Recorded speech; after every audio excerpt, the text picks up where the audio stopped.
quand tu mourras, on ne dira pas que ton corps repose en paix, mais que ton âme repose en paix. Donc, si vous voulez vous sentir très riche, regardez de toutes ces choses que vous possédez, celles que l'argent ne peut pas acheter. Et rappelez-vous, lorsque vous quitterez cette terre, vous n'emportez rien de ce que vous possédez, mais de ce que vous avez donné.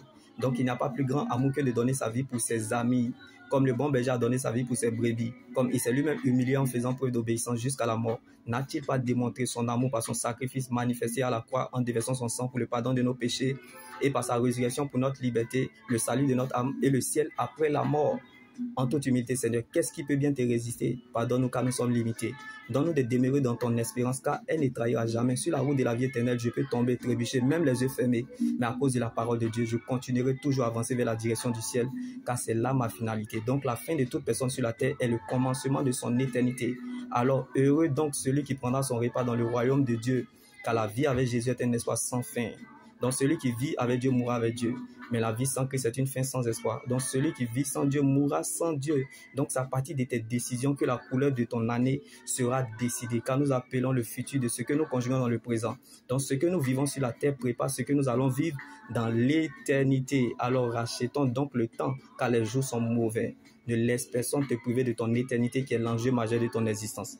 Reste focalisé sur le Seigneur Jésus-Christ, car la preuve, la valeur et la raison de ton existence, c'est ton salut en Jésus est la bouche autorisée pour parler de l'éternité. Donc celui qui a une parole de Dieu prolonge sa vie, car Jésus est la vie dans nos années. Si tu n'as pas Jésus, tu auras perdu ton existence et raté ton éternité avec Christ. Car de tous les ressuscités qui sont morts, le seul ressuscité qui est encore vivant est le Seigneur Jésus, est la puissance d'une vie impérissable, le garant d'une bien meilleure alliance. Donc tu peux tout avoir sur la terre et rater le ciel. Car le ciel ne veut pas savoir si tu es riche ou pauvre, si tu sais lire ou écrire, si tu es vilaine ou pas, si tu souffres ou pas, si tu pleures ou pas. Mais d'accepter Jésus, c'est aussi simple que ça. C'est tout. Alors où veux-tu aller et avoir une vie meilleure sans Jésus? Car il n'y a rien que le diable a ajouté sur votre vie que Dieu ne vous a pas donné.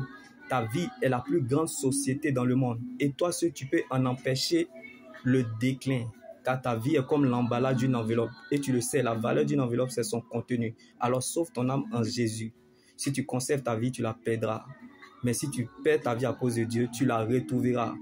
Comme il a donné des hommes à ta place et des peuples en échange de ta vie. Parce que tu as du prix et de l'importance aux yeux de l'Éternel, notre Dieu. Alléluia. Tu vaux plus que de l'or et de l'argent. Tu es le résultat de son amour inexplicable. Vois qui t'a gravé dans ses mains et tes murailles sont constamment devant lui. Il te couvre de son amour à l'ombre de sa main pour déployer un nouveau ciel et fonder une nouvelle terre.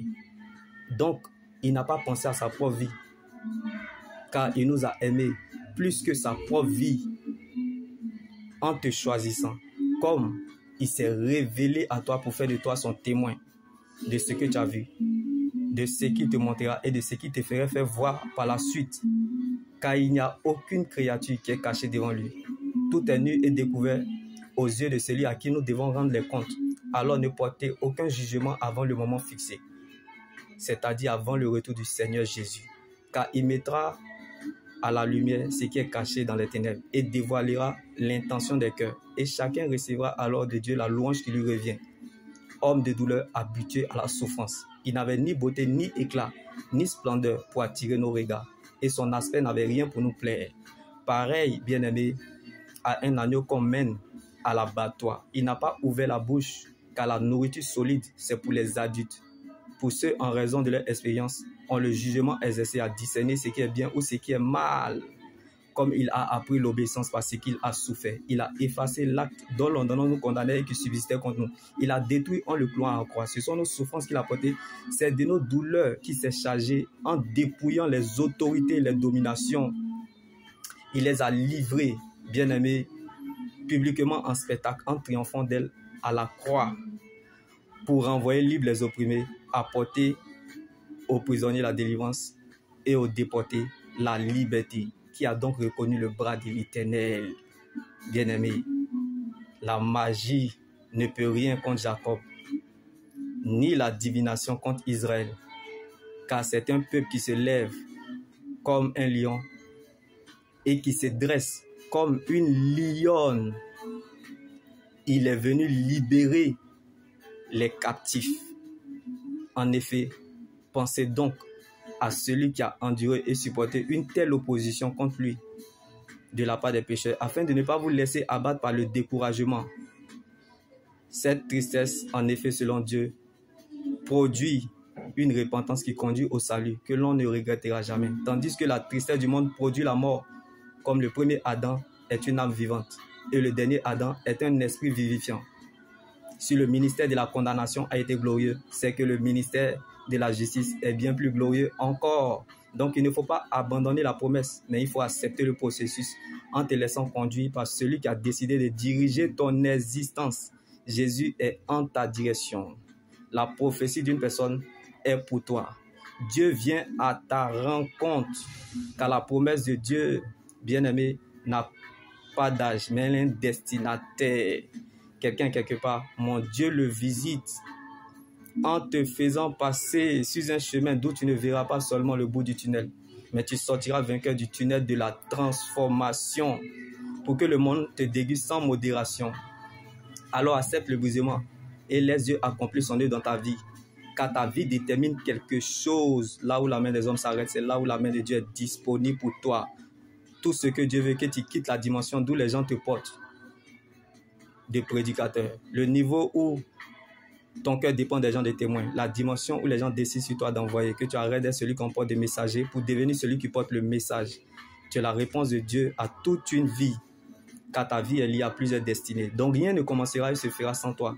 Parce que tu portes un mandat divin. En effet, bien-aimé, le Seigneur lui-même a un signal donné à la voix d'un archange, au son de la trompette de Dieu, descendra du ciel. Et ceux qui sont morts en Christ ressusciteront d'abord. Donc l'histoire ne se souviendra pas des problèmes que nous provoquons, mais des problèmes que nous résolvons. C'est pour cela que le christianisme n'est pas une religion, car la religion ne sauve pas, mais c'est une relation de vie avec Jésus. C'est-à-dire Dieu offrant son salut à quiconque croit, place et met sa confiance dans le sacrifice de Jésus sur la croix, tout en procurant le pardon de nos péchés et le ciel après la mort. Car les grandes batailles ne restent pas dans l'histoire.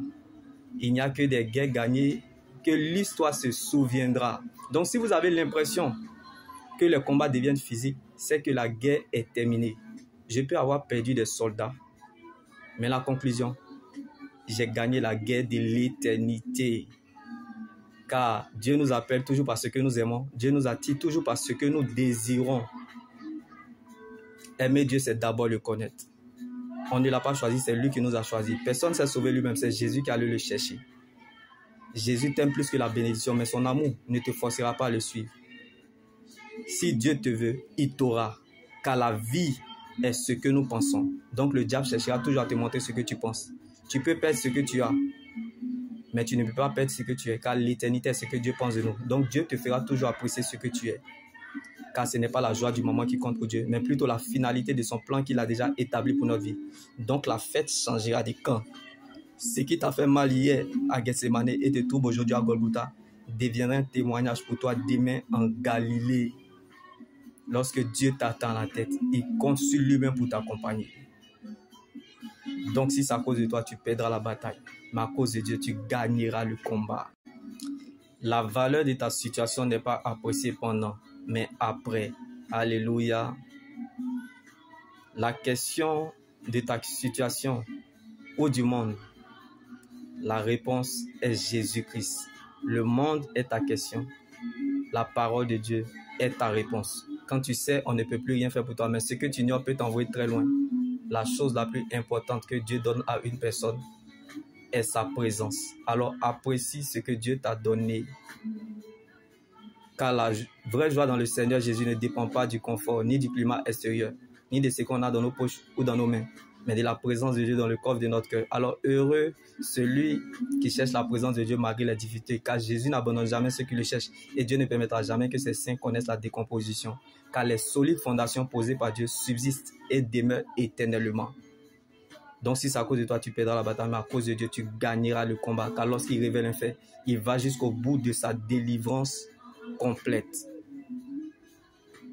Quand Dieu a une promesse sur toi, tu ne peux pas arrêter le message. Donc sa souveraineté